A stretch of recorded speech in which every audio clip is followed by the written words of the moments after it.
गावात राहायला आलेल्या भीमाने सुरुवातीला तर इकडे तिकडे फिरून काही कामधंदा मिळतोय का याची चाचपणी केली.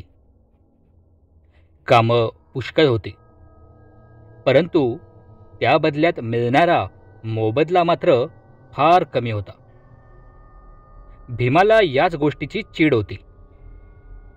एखाद्याकडे दिवसभर नोकरासारखं राब राब राबायचं आणि हाती काय येणार तर फक्त चिचुके. गावाकडे असंच असतं. तिकडे कुठे मोठ्या मोठ्या कंपन्या असतात तेव्हा, ज्या कामगारांना योग्य ती मिळकत मिळवून देतील. गावाकडे फक्त सावकार, जमीनदार आणि श्रीमंत पाटील यांच्याकडेच काय ती गडी म्हणून चाकरी करायची. त्यातही कामाच्या वेळेचा पत्ता नाही. वरून मालकाची हुजरेगिरी करायची. पगार मात्र मोजकाच हाती भेटणार. सकाळी कामाच्या शोधात गेलेला भीमा हताश होऊन सायंकाळी पुन्हा घरी यायचा. आपण इकडे येऊन चूक तर नाही केली ना, असाही विचार राहून राहून त्याच्या मनी यायचा. कुठे ते शहरातले एकाच झटक्यात पैशाचे बंडल हाती यायचे आणि कुठेही बेरोजगारीची अवस्था. हा, त्या कामात थोडी जोखीम होती, पण आपल्यासारख्या मजबूत पुरुषाला जवानीत पैशासाठी एवढं करावंच लागेल की. रोज निराश होऊन घरी येणाऱ्या भीमाच्या चेहऱ्यावरची चलबिचल अवस्था रमीच्या नजरेतून सुटली नव्हती. रमी आणि भीमा आताशा बिनलग्नाचे नवरा बायको झाले होते. त्यांच्यातली जवळीक कधीचीच सीमा ओलांडून गेली होती. पत्नी म्हणून भीमाला रमीचा आधार वाटायचा. ती सोबत आल्यापासून त्याला रोजच्या गरम गरम जेवणाची सोय झाली होती. शिवाय यौवनातली रग होतीच की. ती उतरवायला रमीसारखी दुसरी सहचारिणी भेटली नसती. सगळी घरची कामे रमी लीलया करत असे. शिवाय भीमाला रोज चमचमीत जेवण खायला घालत असे. एकंदर पत्नी म्हणून रमीने भीमाचे मन केव्हाच जिंकले होते. भीमाचे घर जरा आडबाजूलाच असले तरी गावकरी भीमाला पूर्वीपासून ओळखत असत. गावातली माणसे रमीला भीमाची पत्नीच समजत होते. रमीसारखी सुंदर बायको कुणाच्या अध्यात्माध्यात नसते, कुणाच्या चहाड्या करीत बसत नाही आणि भीमाची मर्जी सांभाळते. हे पाहून भीमाच्या समवयस्क पुरुषांच्या मनात भीमाबद्दल मत्सर जन्म घेत असे. रमी देखील भीमापासून खुश होती. अर्थातच ती चेटकी नसल्याने तिला संसारासारख्या फुटकळ बाबीत अजिबात रस नव्हता. तिचा उद्देश स्पष्ट होता. इतक्या वर्षाच्या भटकंतीनंतर भीमासारखा पुरुष तिला भेटला होता. अगदी तिला हवा तसा. हाच तो रांगडा मर्द होता जो तिच्यासारख्या चेटकिनीला तिच्या उद्दिष्टापर्यंत पोहोचण्यास हातभार लावणार होता. रमीने आतापर्यंत अनुभवलेल्या पुरुषांत भीमासारखी खुमखुमी नव्हती. भीमाची बातच काही निराळी होती. त्यामुळेच भीमाला सर्वतोपरी खुश राखण्याची जबाबदारी रमीने आनंदाने स्वीकारली होती. त्याला गमावून चालणारे नव्हते. म्हणूनच रमी नेहमीच भीमाची पाठराखण करायची, त्याला उत्साहित करायची, जेणेकरून भीमा मनाने प्रसन्न राहील. आणि मन प्रसन्न असेल तर त्याचा परिणाम इतर गोष्टींवर देखील पडतोच की. 2 महिने निघून गेले. त्या संध्याकाळी भीमा खिन्न मनाने घरी आला. तेव्हा त्याची वाट पाहत बसलेल्या रमीने उठून पाण्याचा तांब्या त्याला देऊ केला. भीमाच्या उदास डोळ्यांना तिने मंद स्मित करत उत्तर दिले. भीमा घटाघट पाणी प्यायला आणि रिकामा तांब्या खाली ठेवत त्याने रमीचा हात हाती घेतला. दोघेही शांतपणे बसून समोर मांडलेल्या परिस्थितीवर चर्चा करू लागले. हतबल भीमाच्या मनाची खळी तेव्हा खुलली जेव्हा रमीने कठीण परिस्थितीतून बाहेर निघण्याचा उपाय सांगितला. भीमाची काही जमीन अशीच पडून होती. शेतीच्या कामाबद्दल काहीच माहीत नसल्याकारणाने भीमाने त्याबद्दल अद्याप विचार केला नव्हता. रमीच्या सल्ल्याप्रमाणे भीमाने हळूहळू आपल्याच शेतीकडे लक्ष द्यायचे होते. तसेही त्याच्याकडचे जमा केलेले पैसेही आताशा संपत आले होते. जोपर्यंत परिस्थिती बदलत नाही तोपर्यंत घर चालवण्यासाठी रमीने आपले दागिने देऊ केले. असे नव्हते की रमी आपल्या काळ्या जादूने भीमावरचे संकट दूर करू शकत नव्हती, परंतु तिला भीमाच्या मनात आपल्याबद्दल कोणताही संदेह निर्माण होऊ द्यायचा नव्हता. रमीचा सल्ला भीमाला पटला. अशाने त्याला कुणाची हुजरेगिरी करण्याची आवश्यकता भासली नसती. शिवाय एकदा का शेतीत उतरला तर त्यातले बारकावे हळूहळू शिकता येणार होते. रमीच्या दागिन्यांमुळे वर्षभराच्या घर खर्चाची चिंता मिटली होती. एकदा जम बसला की पुन्हा रमीला नवे दागिने घेऊन देऊ असा विचार करून भीमाने रमीचा सल्ला मान्य केला.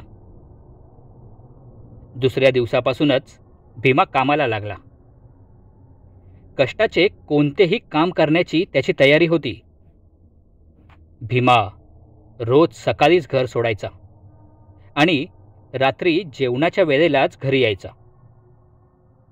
त्याचा नित्यक्रम ठरलेला असाच होता. सुरुवातीला जेव्हा कामधंदा नव्हता तेव्हा देखील भीमा घराकडे कधीही अंधार पडायच्या आत आला नव्हता. आता तर तो शेतीची कामे सायंकाळपर्यंत उरकून गावाच्या पारावर उगाचच काही काळ घालवायचा. भीमाच्या मते पुरुषाने दिवसाचा बराचसा भाग बाहेर मर्दमुखी करण्यात घालवायला हवा. नव्या माणसांना भेटायला हवे, नव्या संधी शोधायला हव्यात आणि रात्रीचा बराचसा भाग बायकोच्या मिठीत पूर्णपणे समर्पित होऊन जायला हवा. त्याने हा दिनक्रम कधीच मोडला नव्हता. शिवाय आठवड्याची सुट्टी वगैरे असला प्रकार देखील त्याच्या ध्यानी नव्हता. तो रोज सकाळी कामावर निघे आणि रात्री विजयी मुद्रेत परते.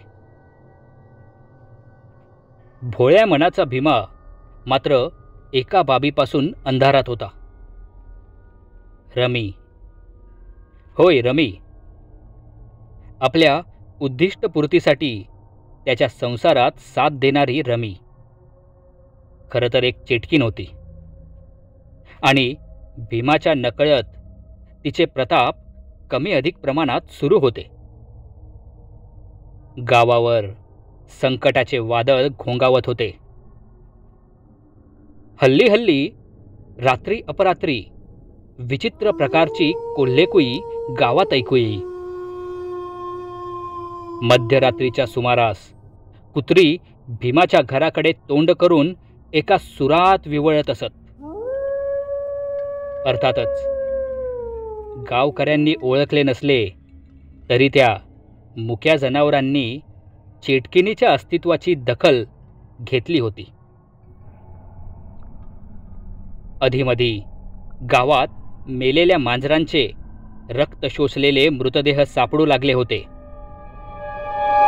जनावरात एखादी रोगाची साथ पसरली असल्याची शंका काही गावकऱ्यांनी व्यक्त केली, परंतु मांजरांवर आलेली संक्रांत हे सर्व भोग होते. चेटकिनीच्या नावाने खपलेले भोग, ज्याचा अजूनही कोणाला थांगपत्ता लागला नव्हता.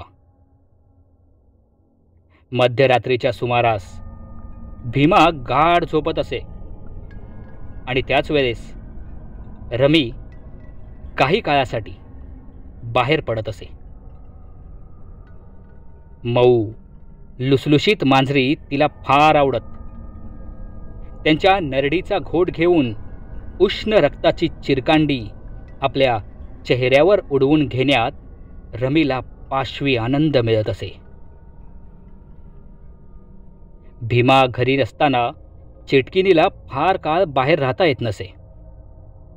त्यामुळेच भोगाची प्राप्ती होताच ती लगबगीने घरी परतून पुन्हा रमीच्या रूपात भीमाच्या बाजूला येऊन झोपत असे.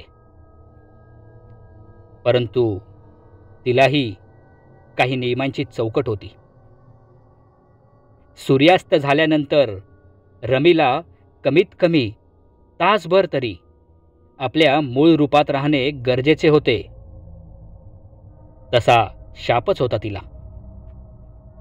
सुरुवातीला हीच वेळ चेटकिनीसाठी अवघड होती, कारण भीमा रात्रीच घरी परतत असल्याने रात्री तसे काही करणे रमीला शक्य नव्हते.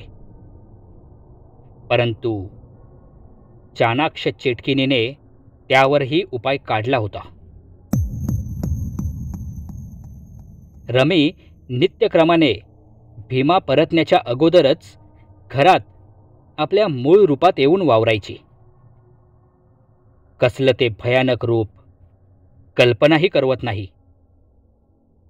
भीमाने एकदा जरी पाहिले असते तर त्याने पुन्यांदा रमीजवळ जाण्याचा प्रयत्नही केला नसता.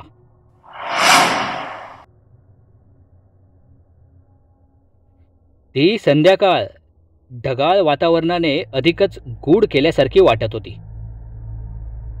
काळ्या ढगांनी सूर्याला वेळेआधी अस्ताला जाण्यास भाग पाडले होते. अंधार वड गावाला आपल्या काळ्या कुट्ट घोंगडीत सामावून घेण्यास आतुर झाला होता.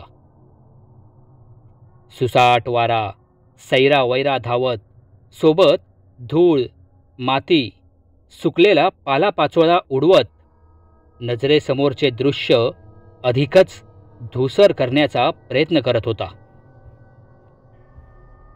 वाऱ्याला साथ देत आणि त्याच्या तालावर ठेका धरत थंड लहरी हुडहुडत वाहू लागल्या होत्या.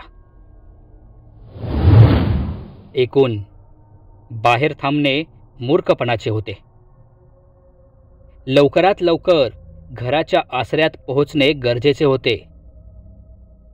भीमाने वेळेआधीच आपली पावले घराकडे टाकली आणि सूर्यास्ताच्या शेवटच्या घटकेला भीमा आपल्या घराजवळ पोहोचला. बाहेरील वातावरण अजून निवळले नव्हते. सूर्य अस्ताला जाऊन काही घटकाच झाल्या असतील जेव्हा भीमाने दारावरची लोखंडी साखळी वाजवली. रमे, हे रमे, दार उघड लवकर, बाहेर वारं वाहतंय.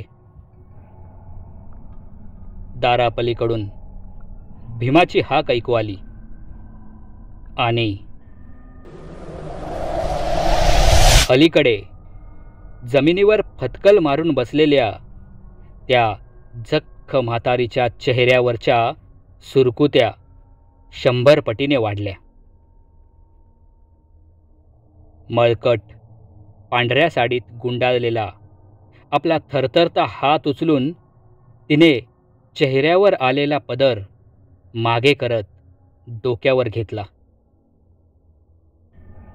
हलणारी मान वर करून तिने सुरकुतलेल्या ओठांची बळेच हालचाल केली आणि आवंडा गेला. बसक्या नाकाची डावीकडे जराशी हालचाल झाली. बारीक डोळे मिचकावत तिने आपली बेरकी नजर दारावर टाकली.